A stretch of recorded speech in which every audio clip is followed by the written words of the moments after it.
Good afternoon, morning, evening, whenever you might find yourself watching or listening to this. I'm Omar, back with the Between the Strides podcast network. Unfortunately, my partner Jackson was not able to join due to work hours for this podcast, but we have an exciting two guests. Once again, it's always great when we have guests on the podcast. We have Coach Chris Williams and Coach Grove from the HBCU Pigskin Showdown, a new HBCU All-Star Game supposed to be in Selma in future years, but this year it's at the Marion Military Academy, which I actually had some classmates who went to Marion. Shout out Colin Winstead and Colin Smith. Shout out to them. But yeah, definitely a great game. Or Corbin Smith. Shout out to them. But yeah, definitely I'm excited for this All-Star game. All-Star games are always great because you find diamonds in the rough. And really then, I mean, it's kind of a throwback field because, before television, everything, this was like the only opportunity to see a lot of great players. So before we get kicked off talking about the game, Coach Williams and Coach Grove, can you guys share your experiences? I guess your resume in pro and college sports, just I guess your story for that matter.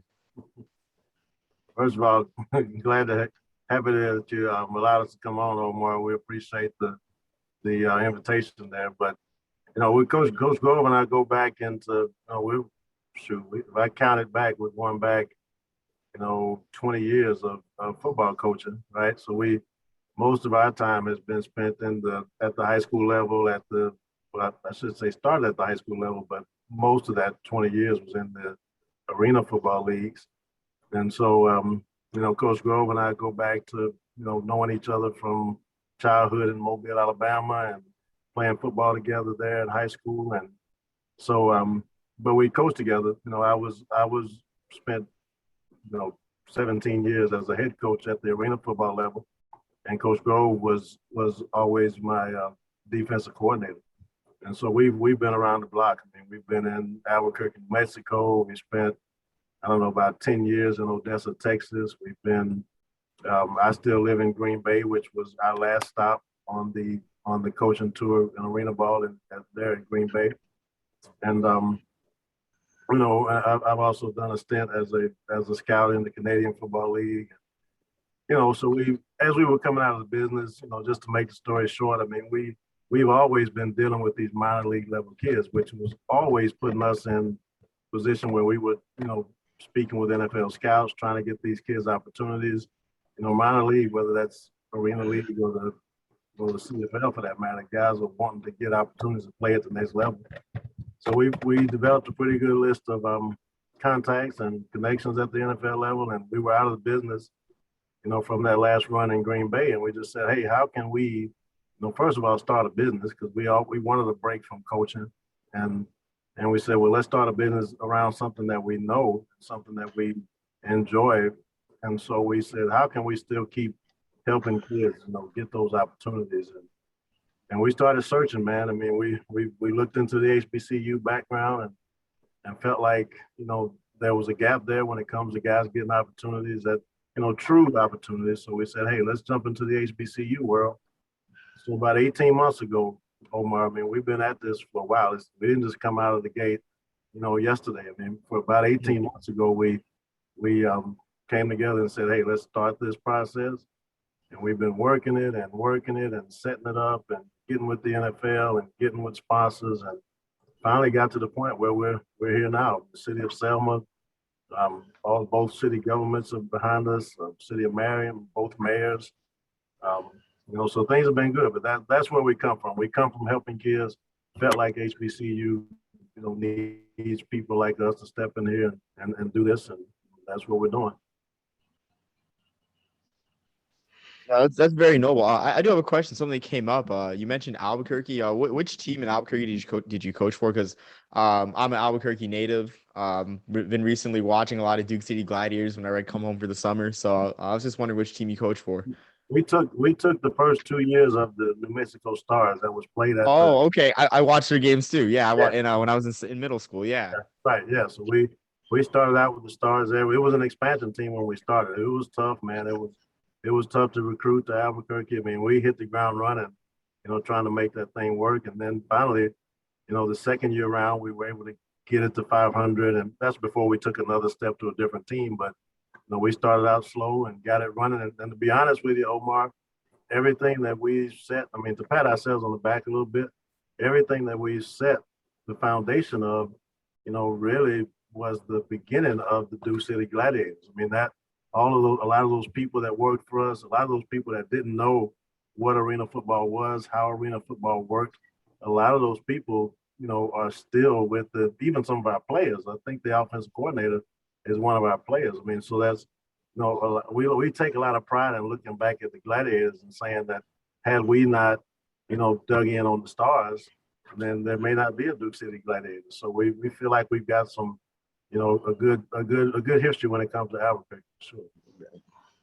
Absolutely. I mean, yeah, no, I mean, my family's gonna be thrilled when I tell them about this. Just like by coincidence, talk to the guy that used to coach the teams we watched in middle school. That's Yeah. crazy. But yeah, no, we're seasons get older. Old now. Oh, what was that? Yeah, so you're making us feel old. That was middle school. That was, what was that? Yeah. 2012 I'm through sorry. 14. 2012. Yeah. Yeah, 2011. yeah. Yeah, that's been a while ago.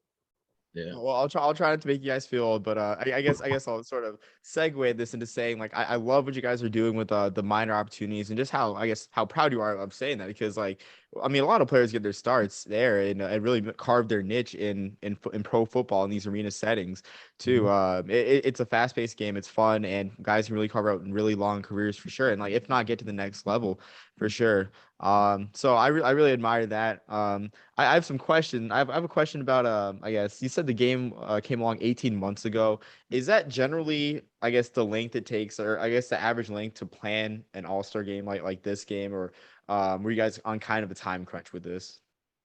You know what? I mean, I would say that's generally the amount of time that would be. Now, to be honest with you, we probably would have maybe attempted to come out of the gate a little bit earlier. Maybe we would have tried had there been no COVID. But once COVID happened and we felt like hey, it gave us time really. I mean, our minds were thinking maybe soon, right after we came up with the idea. But COVID kind of took us back to reality, and it really worked out for us because we had time to do it the right way. Coach Grove, do you have anything to add to that?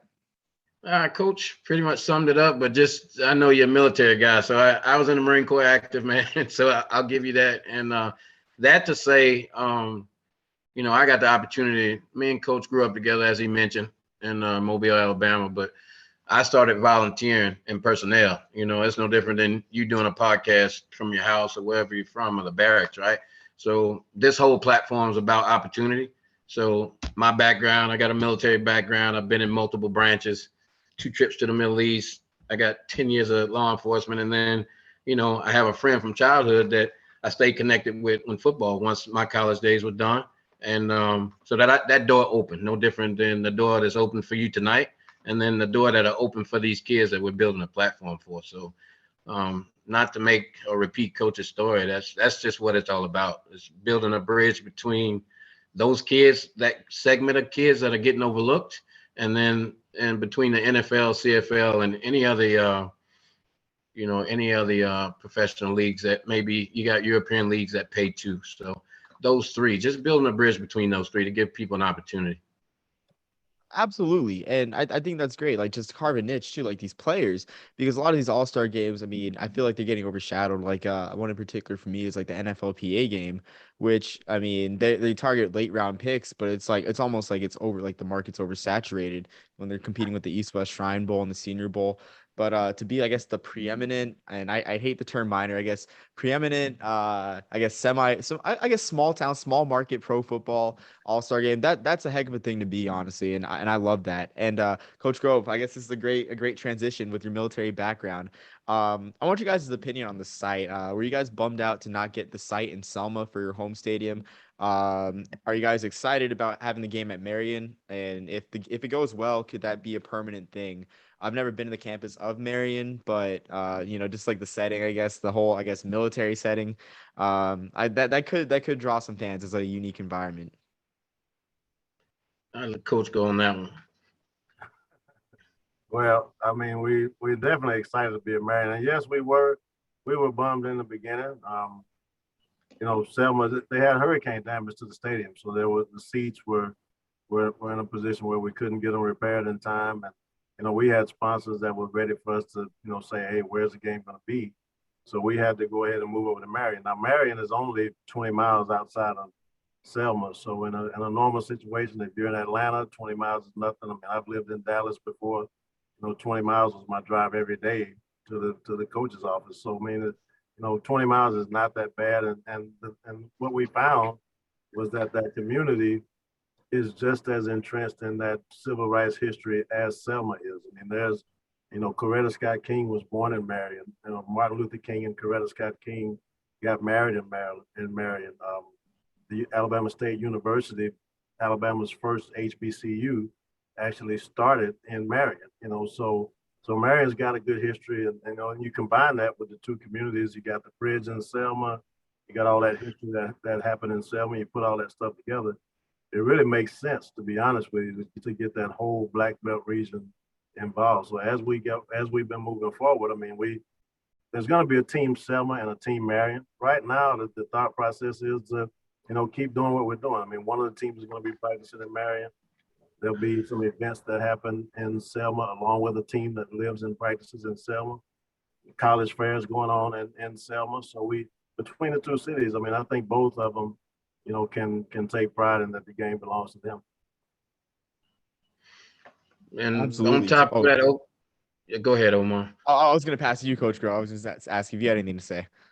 Yeah, it's just on top of that. Coach spells it out pretty good. But that area is similar to where we come from. So, if we come from IFL, we come from high school, we come from Canadian League, all minor league sports, right?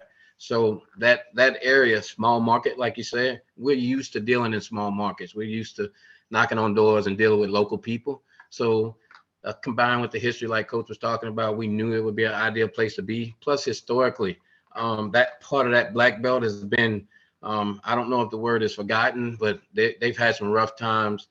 Even if you're talking about recent with storms, but financially, they have some institutions in both Selma and in Marion that have closed, like HBCU, small HBCU Bible school there, Selma University, where the kids are Team Selma is going to be staying.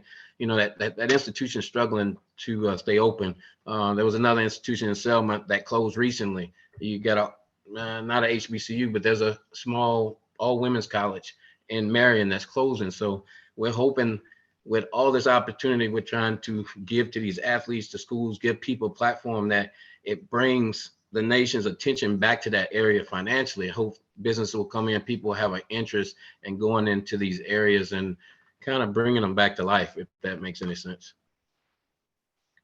Absolutely. And I love that. I mean, I have a history degree, love US. I mean, a US history degree.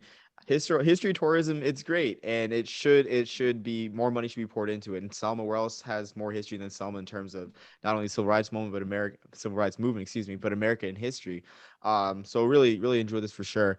Coach Williams, you mentioned Alabama State, the original HBCU in Alabama opening in Selma. I want to hear about your guys' efforts to get local players. Is that a focus to get guys from Alabama State, from Alabama A&M, Tuskegee, getting guys from those schools to play in this game, or are you guys just getting really all over the HBCU landscape?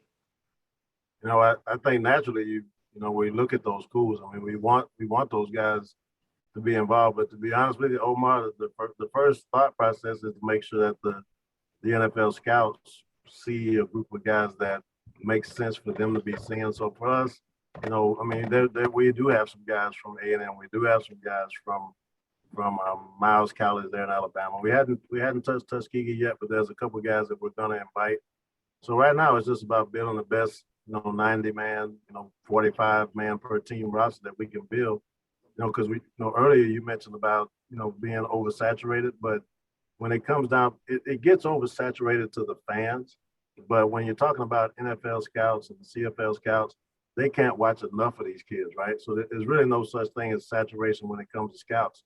So, we want to make sure that, especially with this group of kids we're talking about. So for them to play in our game, and then some of them may prove themselves, worthy enough to go down and be a part of the Senior Bowl's combine. And then some of them may also go and play in Doug Williams' game. So for these HBCU kids, based on the numbers,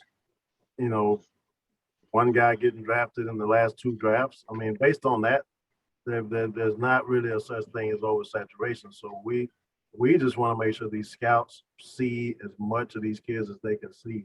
Doesn't matter to us where they come from. Just present them with 90 kids that deserve a look, and then go from there. Yeah. I mean, yeah, like I guess it makes a lot of sense for the market like not being oversaturated too, because really when you think on a college football Saturday, I guess from a scout perspective, I'm sure you both can speak on that. I'm not sure what you got. I guess from a fan perspective, I guess. Well, actually, I guess that's a good question. Sorry to flip flop so much, but as a Yeah. scout, when you find what games to watch, like, is there ever a weekend when as a scout you guys are at home? While like figuring out what to watch as a fan? Are you guys always locked in every week, like visiting players in person, or do you have like the screen, like multi-screen setup as a scout? No, I mean I mean you may take a look at what's happening on TV. I mean, I can only speak for myself and the people that I was around. I mean, you know, if you get a chance to look at a guy on TV on Saturday, you know, if you're sitting there, you'll watch it, but not necessarily, you know, it doesn't necessarily bring it all home until you get the coach's tape, right? You know, so the full field view of the tape and the film. So you can notice a guy on TV, and you know you're not going to take your eye away from the TV because you want to just get an eye on a guy, but it doesn't count until you're sitting in that room by yourself breaking down the film. So, you know, yeah, you know, I mean that the TV part of it is definitely a fan thing. But like I said, man, if you're talking about, you know, scouts, I mean, that really, truthfully, man, when you think about it, you know, I mean, these guys are investing money in these kids, right? So, I mean, for as much as you can see a guy in a all-star game situation up close and personal, that helps you make your decision to invest in a guy, right? So you, as a scout, I mean, you may have gone to a practice, you know, at his school, but now you're seeing him compete against the best people in his division or the best people that are considered his competition. You get to see that stuff up close. I mean, as a scout, I mean, I'd watch 100 All-Star games, to be totally honest with you, because that gives you all the information that you need. So I mean, it can't be enough. And you know, like I said, I get it from a fan standpoint, you know, but football wise, this is how people make life changing decisions based on what you see and how you're able to talk to these kids at these games. Coach Grove, you have anything to add to that? Nothing to add to that. Just what Coach is saying. These All-Star games are platform S. You get what I'm saying? Because a kid comes in, he goes through a cycle. So all your measurables, all that stuff, you have a weigh in, a measurable, all this cattle call stuff that people maybe in an uproar level, but all that stuff is necessary, right? So they have an opportunity to talk to them one-on-one. They maybe never have done that. There's so many 500 schools with football, right? So when you're in an all-star setting, they get the one-on-one with whoever the scout is or whoever's coming from that scouting department. You know, they actually get to hit a kid other than sitting in the stands watching them or watching the cut up from the coach. So all that stuff that build up to that point, then the decision making, like Coach said, happens during whatever that All-Star week is. They get to see them from the field and from the fence or from a high rise up above, and then they get the one-on-one session with them, you know, at a table and get to digest who that person really is. Yeah, that's amazing to hear, because I mean, fans like me, we just see what happens at the game, and we kind of forget, I guess, what happens during the week, like the combines, the weigh-ins, and everything too. I know like some of these All-Star games air the practices and everything, but to be honest, like who's gonna watch a practice, you know, unless like you're super invested. Like my co-host Jackson is really invested in the draft process, so he'll watch it. But otherwise, like I mean, I don't see that. Like all the stuff you mentioned, that's stuff that I never mentioned. It actually kind of brought me back too, because just thinking about just sitting in my high school film room, there's a lot of stuff happening on the all 22s. But like when you lock in on yourself, you're like, oh man, maybe maybe I don't want to be seen here on this play, or you know, stuff like that. So no, I'm glad What high I'm glad school you did guys you brought this play up. at? As a side note, what high school did you play at? Cleveland High School. Wow. Yeah, my son was, while we were there, my son was at Rio Rancho High. And Oh, yeah, so we played for Coach House there at Rio Rancho High. What was the quarterback's name? A really good quarterback that had some trouble getting a scholarship. is it? I think it was Easton Yeah, Brewer. yep. Easton Yep. Barrett. So my son was really good friends with Easton. And yeah. So that was a rival. Cleveland was a rival. Yeah, this is kind of awkward now too, because I mean, I'm over the Cleveland Rio Rancho rivalry, but I played in a few of those games, and yeah, I'll just leave it at that. Bring me back here big time. So I guess moving on to our next topic too. I think we sort of hit like I guess the challenges with the HBCU All-Star games. If there's anything we missed, are there any other challenges you guys perceive? Because you guys pretty much flipped my perception of there being an oversaturation. You flipped that on its head. But is there anything I guess you account for with these other HBCU games? Because like we talked about before we went live, like the East West Shrine Bowl is looking at more HBCU players.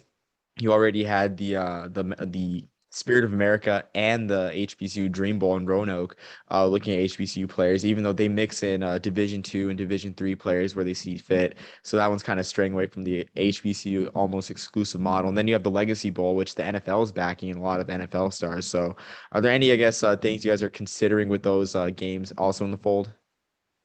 You know what? We've been saying it everywhere we talk. This is great for these kids. I'm just going to end up saying a lot of stuff I already said.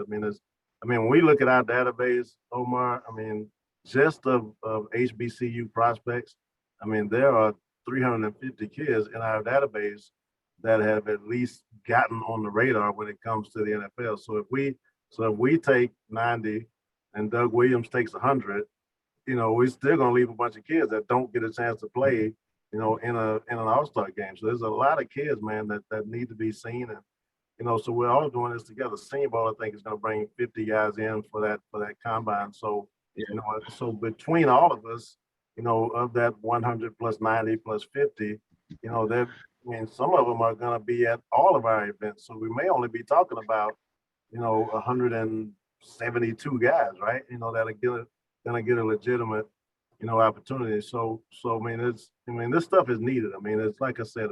These games are the Power Five schools. If you can't get in the Senior Bowl because only 100 guys get in the Senior Bowl, then you can go take a look at the East West Shrine. East West Shrine, you don't get in that, then you can take a look at the Hula Bowl. So we got to get the same same options going for HBCU kids because like I said, if you were looking at the SEC and there was only one guy drafted from the SEC in a 2-year time frame, only 3 guys drafted in a 5-year time frame, you'd be like, what is going on? What's happening? Where's the ball being dropped? So, so we feel like these kids need to have these options. It just is what it is.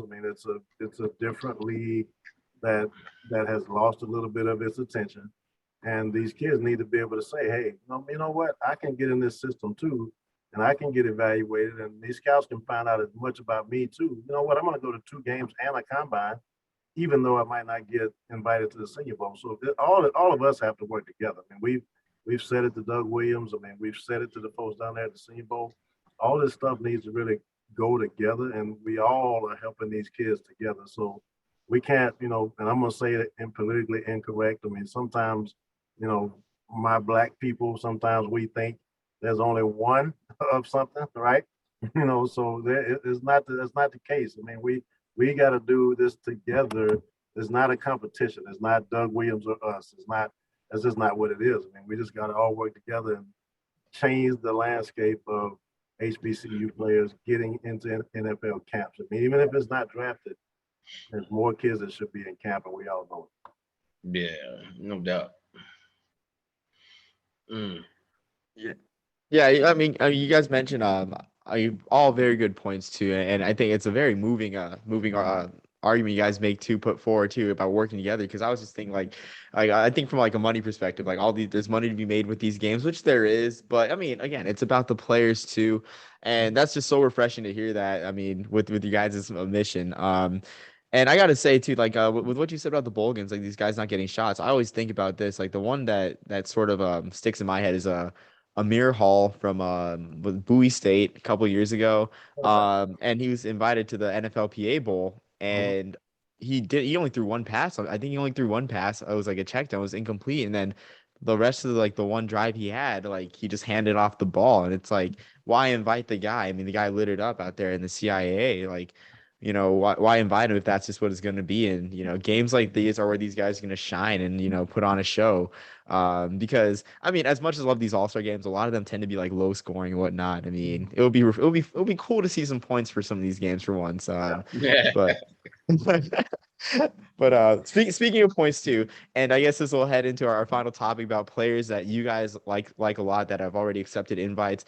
I just got to ask first, my favorite HBCU quarterback this year, Juwan Carter. Have you guys reached out to Juwan Carter for Norfolk State? Because he's been lighting it up. We have not gotten to Juwan Carter yet, but he is on our list for absolutely sure. So we'll be reaching out to him for sure. But Norfolk was one of the schools that we wanted to. Their coaching staff kind of didn't want a lot of that distraction coming from All-Star games yet, so we held back on the invitation, but we're gonna have one soon for him. Okay, yeah. I mean, I that makes a lot of sense because they're in the thick of the MEAC race until last week. Really surprised what happened with them blowing that 26-0 lead to Delaware State. But I don't want to rub salt in any Norfolk State fans' wounds. That's not what this is here for. Yeah. Any players that both you Coach Williams and Coach Grove are really excited to have in the game. Yeah, I'll start with you, Coach Williams, and Coach Grove. You just add on. Well, I'll just give you a couple of. I'm really excited about Corey Banks, the wide receiver out of North Carolina A&T. He's a guy that transferred to A&T from South Carolina, so he's an SEC talent. The kid can run, man. I mean, he's he's a 4.48 guy that we have him in our database as. So I'm really excited to see what he can do as a kick returner and as a wide receiver. And he also chimed in with us yesterday and said he'd like to get some reps at running back too. So that's a guy that I'm really excited about. And for me, I'm kind of excited about our free safety group. I mean, we've got Elvin De La Rosa coming out of Fayetteville State. We got Will Adams coming out of Virginia State. Tayon Reynolds is a football player, man, coming out of Elizabeth City State. Really excited about him. So I think right now, just excited about some of these defensive. I guess we call them ball hawks. I mean, Coach Grove was a defensive guy, but just really excited about some of those defensive kids that we've been able to get into the game. All right, Omar, I'm gonna step back a question, then I'm gonna come back up to a player, right? So back to the All-Star game. You was talking about the All-Star game, the guy, he only got maybe an incomplete pass and a handoff. But the real deal is the scouts show up and they go to the practices, right? The scouts are gone by the time the game comes. They've seen what they needed to see out of him. So that exhibition game, maybe somebody, if they have a great play, it gets recorded and shipped off. But most of it is seen during those weeks of practice from the scouts, if that makes sense to you, right? And then back to players. If you want to look up, when you get off of this, Omar, you got a Malik Stevens, running back out of Edward Waters University here locally in Jacksonville, and that's where I'm at right now in Jacksonville. The kid's 5'9", 195 pounds. Kick returner as a running back. He's a load at 5'9", 195. He can find daylight. Once he gets the handoff, he can beat you to the edge, and he's not afraid of contact, initiating contact, right? So that kid is an under the radar kind of guy. One guy's not going to bring him down, and if he's got two holding on to him, he's going to drag him. So if you can look for Malik Stevens, 5'9", 195, Edward Waters University as a running back, that's the kind of niche we have, the under the radar kind of guys, and that's where we come from. And I learned this stuff from coaching while we were coaching in arena leagues. But, our eye, and I would say my eye, I played outdoor ball, played high school, played college, but when you get my eye in the professional ranks comes from that indoor minor league. And a lot of these kids, they fit that bill, right? They either have, most of them won't have, we have a list of the kids that have draft ratings, and then there'll be a list, probably double that a number that won't have a rating, but that doesn't mean they can't play in the NFL, right? So you're going to see a lot of those kids at all of these All-Stars games, but I would say especially ours because we come with that eye. We've been watching and catering to that eye for between us, like Coach said, 20 some odd years, if that makes sense. It makes a lot of sense, absolutely. And I mean, these under you say they're under the radar, but I mean, players can come anywhere, really. I mean, what's coming, especially running backs. you mentioned Malik Stevens. I think about a guy like Dearness Johnson who like found his way in the AAF, and then all of a sudden he's balling on Thursday Night Football. Not really the biggest stage, but still a pretty big stage in the regular season. Yep. So I'm excited now. Going to try to pull up Malik Stevens highlight tape if anyone's made it. Yeah, Edmund Waters too. They just moved up to Division II, I think. So I think that program's kind of on the rise too. Correct. If I'm not mistaken. So You're correct. Yep. exciting You're correct. times. Yeah, it's exciting times for Edward Waters. I don't know why I said Edmund, but Edward Waters. But You can but come. You they can come walk across the bridge with us too, Omar. It's Edmund Pettis Bridge, is what you're trying to say. But we got a bridge crossing on Saturday, the 18th, with the players as a unity crossing. You can come down. We'd be glad to have you. Oh, that would absolutely mean a lot. I mean, again, here things are kind of tightened down, but if things do loosen up for us, then absolutely, I'm 100%. I mean, a history guy would love to walk the Edmund Pettus Bridge. All right. But thank you so much for coming. I really appreciate it, and I really learned a lot too. And I hope the few people that do listen to this podcast regularly learn a lot as well as into the processes of what goes into not just like NFL like scouting, but just scouting on levels below. Because it always seems like there's a market. Everyone always jokes about the XFL, the AAF, the USFL, and then arena leagues too. But I mean, they're still alive. They keep coming back. There's obviously a market for it, but I mean, no one's had the formula, and those leagues, they obviously need players.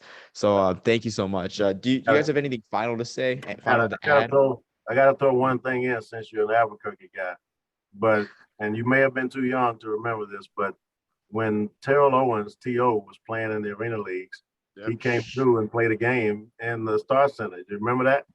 I was at that game, and they're not going to believe when I say this. He handed me the football. He handed me his touchdown football. What? No one's going to believe me.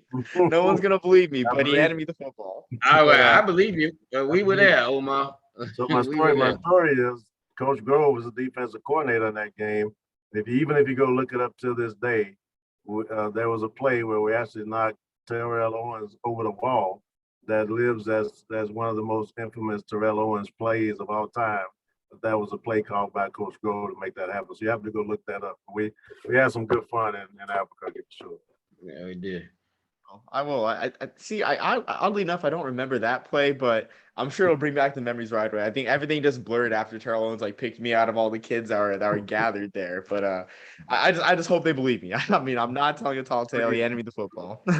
Yeah, all you got you go get the video and you merge it with this interview and you just boost it all over. It'll fit. It's there. It's definitely there. Right. Yeah, I'll have time to edit this, so I'll figure it out how to put it in there. But yeah, that'll certainly boost us for sure. Yeah. Well, thank you so much for coming. Really appreciate what you guys are doing for a lot of players. And again for fans as well, especially in a really underserved area. In terms of football, really. Excuse me, college football too. I know Montgomery's got the Camellia Bowl nearby, but still kind of a hike. But yeah, like I really appreciate what you're doing for the area, guys. And I mean, I'm excited for this game. Even if I can't make it, it's streaming on it's a HBCU Go TV, right? Right, that's right. Okay, correct. I'll have the link for that. I'll put down the link for that in the description. But also too, Charlie Neal's coach. He's announcing that one. Wow. So yeah, legendary voice of HBCU football, mid 20 or early 2010s, mid 2000s. If you heard a Thursday night HBCU game, Charlie Neal was on the call. Just another reason just to watch this game and tune in. But I might be taking away the in-person attendance, so if people hear that Charlie Neal is calling this game, so I apologize. Yeah. But again, Omar, you can pull that. We did an interview with Charlie Neal on the website. You can pull all that stuff off and go to YouTube and get the Terrell Owens stuff, and you can edit it in your show so you can boost it whenever you try to do it. You know what I mean? So it's all there. Okay, no, that sounds great. Thank you so much. I appreciate it. But yeah, unless any of you guys have anything final to say, this has been amazing, and can't wait for it really. But until next time, peace, love, and soul. Hey, thank you. Stay in touch with us, man.